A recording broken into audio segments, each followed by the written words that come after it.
ये जो ईरान में एयर डिफेंस की मिस्ट्री क्या हो रही है? ईरान के तेवर बड़े सख्त हैं। ट्रंप ने कल कहा या अभी थोड़ी देर बाद कहा नो एनरिचमेंट, एनरिचमेंट करोगे तो कोई डील नहीं है। ईरान ने बिल्कुल ट्रंप के मुंह पे कहा एनरिचमेंट होगी और जरूर होगी। आप जानते हैं अभी ईरान के पास 408 किलो एनरिच यूरेनियम है 60% तक। न्यूक्लियर बम बनाने के लिए 40 किलो चाहिए, तो लगभग 10 न्यूक्लियर बम बनाने का मटेरियल ईरान के पास रखा। आप बोलेंगे 60% एनरिच है, 60% एनरिच पे भी लो यील्ड डिवाइस डर्टी बॉम्ब बन जाता है, ऐसी कोई बात नहीं है। और इसको एनरिच करना कुछ हफ्तों का काम है, कुछ बहुत लंबा चौड़ा काम नहीं है। इजराइल को यह पता, और इजराइल इसको वेट नहीं करेगा। ट्रंप की डील हो रही है, नहीं हो रही है, कहीं दाएं जा रही, कहीं बाएं जा रही है। और मैं आपको बता दूं, पता नहीं आपको मैंने बताया था भारत विचार पे या नहीं, ये जो इंटरनेशनल एटॉमिक एनर्जी एजेंसी कह रही है भाई साहब ये जो एनरिचमेंट हुई है 408 किलो की, as per international atomic energy ये शायद 3.5 किलो तक एनरिच कर सकते थे पीसफुल पर्पजेस के लिए, सो कॉल्ड पीसफुल पर्पजेस के लिए। पर ये जो एनरिचमेंट है बॉम्ब बनाने के लिए और किसी के लिए नहीं है। 90% पे बम बनता है, 60% एनरिचमेंट पे बम नहीं बनता है, आपको क्लियर कर दूं। अब यहाँ इसमें जो बेच है, इंटरनेशनल एटॉमिक एनर्जी एजेंसी कह रही है हमें कोई क्लैरिटी नहीं दे रही, हमें कोई विजिट नहीं करा रहे, हमें कुछ नहीं बता रहे अंदर क्या हो रहा। साहब हमें कुछ नहीं पता, बट अमेरिकन इंटेलिजेंस भी कह रही है हफ्तों से महीना दूर है बम बनाने में।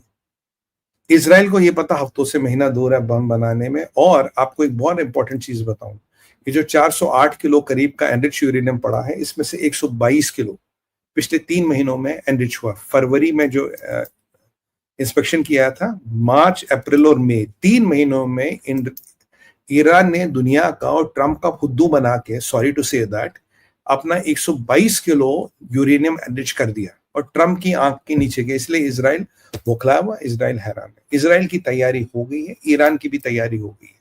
ईरान कहता जी मैंने अपना, देखिए पहले जब इजराइल ने हमला किया था इनके सारे एयर डिफेंसेस को बर्बाद कर दिया था। इनका एयर डिफेंस कहते हैं ईरान नंगा था, इसके पास कुछ नहीं था। जितने इनके पास रॉकेट वॉकेट थे वो फेंक दिए इन्होंने। इनके पास 200-250-300 बैलिस्टिक मिसाइल बचे थे और कुछ नहीं था। खमेनी के पास कुछ नहीं था। तब ट्रंप ने इंटरवीन किया, तब पूरे इस्लामिक उम्मत ने इंटरवीन किया और इनको बचा लिया। आज की परिस्थिति ये है, बावार 373 जो रशिया का डिफेंस सिस्टम है उसको रशिया ने अपग्रेड कर दिया है। S-300 की कुछ बैटरीज को रशिया ने इनके लिए अपग्रेड कर दिया है। पर अब ईरान कहता है कि मेरा आज का एयर डिफेंस सिस्टम बहुत मजबूत है और अगर इजराइल आएगा मैं उसके लिए तैयार हूं। इजराइल कहता है कि, इजराइल के एनालिस्ट कहते हैं कि इनका एयर डिफेंस सिस्टम मजबूत हो गया, पर इतना मजबूत नहीं हो गया कि हमें रोक सके। तो अभी ये जो S-300 और बावार 373 इनको अपग्रेड तो कर दिया गया है, पर क्या ये इतना अपग्रेड कर दिया गया है कि F-35 को रोक पाएगा? एक सवाल का विषय है। इजराइल के जो एडवांस टेक है उसके उस पर भारी पड़ेगा, एक सवाल है। पर एक बात बिल्कुल क्लियर है, ईरान को पता है इजराइल आएगा, इजराइल को पता हमें ईरान के पास जाना है, ये कांटे की लड़ाई होने वाली है। It's not going to be easy war. Last time Iran was not aware कि इजराइल आएंगे, उन्होंने आके अपना काम कर दिया, पर अब की वॉर वो पूरा तैयार है। और ये जो एनरिच यूरेनियम है ये बिल्कुल उनके पास रखा है, एनरिचमेंट को लेकर मना नहीं कर रहे।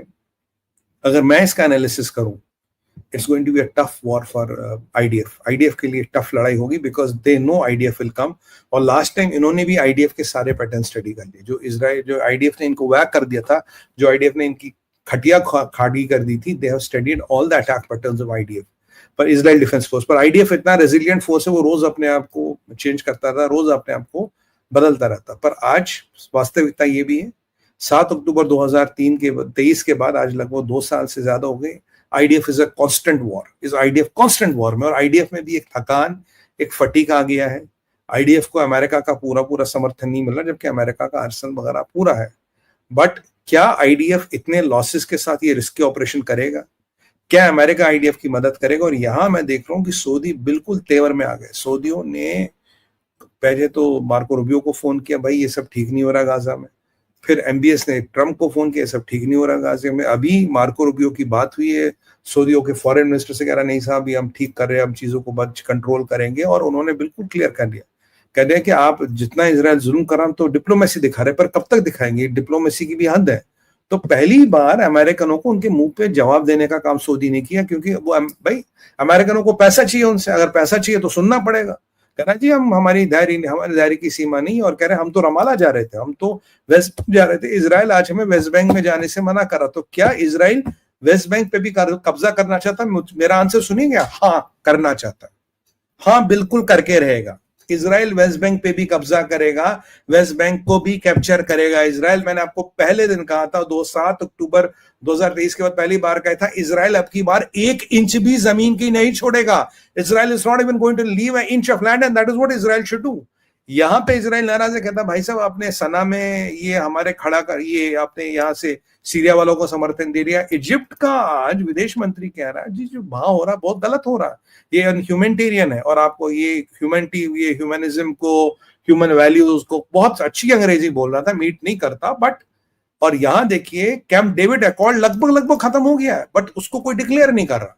तो यहाँ इजिप्ट, यहाँ सीरिया, यहाँ ईरान 60% एंटी यूरेनियम के साथ, वहां अमेरिका के गोलमटोल चल रहे हैं, और यहाँ आपको सऊदी अरबिया इनके सपोर्ट में आ गया है, कहीं ना कहीं सऊदी अरबिया भी इनके सपोर्ट में आ गया, और वहां ईरान अपनी हरकतें करो, ट्रंप को गोली पे गोली दे रहा। अब ये बेचारे यहूदी जो इजरायली है, ये कब तक बचा पाएंगे, कब तक ये सस्टेन कर पाएंगे, बहुत बड़ा सवाल ये निशान है।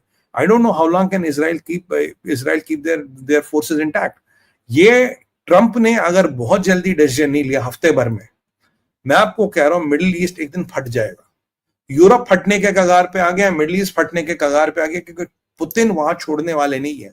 पुतिन क्या करने वाली है मैं आपसे डिस्कस के पी ग्रुप पे भी आपको बताया था, बट यहां पे ईरान वाली स्थिति बद से बदतर हो रही है, और बेंजामिन नेतन्याहू के पास वाकई हफ्ते 10 दिन का टाइम है मेरे हिसाब से, उसके आगे बेंजामिन नेतन्याहू के पास टाइम नहीं। इजराइल ईरान आज के डेट में भी एनरिचमेंट जारी रखा हुआ है। Can they still wait? I don't think they can still wait, they have to do what they have to do.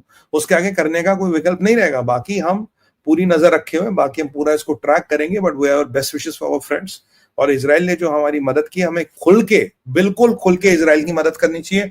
उन्हें हथियार चाहिए, उन्हें टेक चाहिए, उन्हें पैसा चाहिए, what ever they need, Bharat को खुल के बिना किसी रिपरकशन के सोचते इजराइल की पूरी मदद करनी चाहिए, और इजराइल का पूरा हाथ बटाना चाहिए।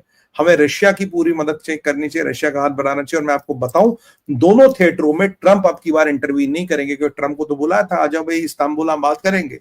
तो ट्रंप ने बोला हाँ मैं आने को तैयार हूँ, वो अर्दोगन का प्रपोजल था, ज़ेलेंस्की बोला मैं आ रहा हूँ, पर पुतिन ने बोला मैं नहीं आ रहा। पुतिन अब नेगोशिएशन के मूड में नहीं है, पुतिन अब ठुकाई करने के मूड में है भाई। तो पुतिन के तेवर बदल गए। जब किसी बड़े नेता के तेवर बदल जाए तो वक्त की नजाकत को समझो। और भारत अब अपना कृपया करके देखें, हमें देखना चाहिए भाई साहब हमारा फायदा कहाँ है। सब